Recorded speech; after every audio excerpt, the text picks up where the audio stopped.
I bought this triple XL coat like 4 years ago, because why not?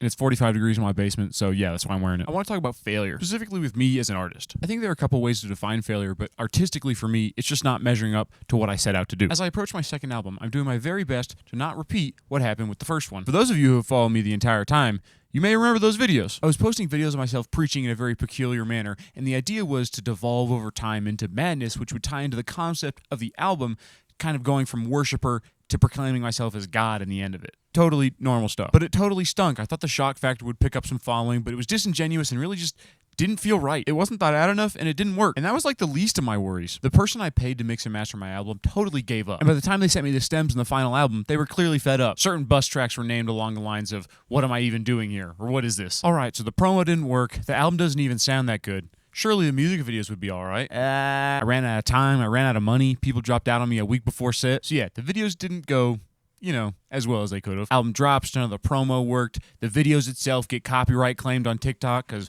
why wouldn't they? So I got a lot of stuff that's as good as I could make it, but not really proud of it. But by that point, I was a month into a summer of touring with a country band, and it wasn't on my priority list. So now here I am, getting ready for album 2, and I will not fail in the same manner. I don't know if I can ever measure up to the heights that I set myself out to reach, but at least this time I got more money, more time, and a way better plan. So I suppose there's value in the whole first album cycle. I learned a lot. My goodness, was it painful and not cheap. If I learned from something, sure, there's concrete worth in it. But man, next learning experience I have, I hope it's at least a little bit more successful.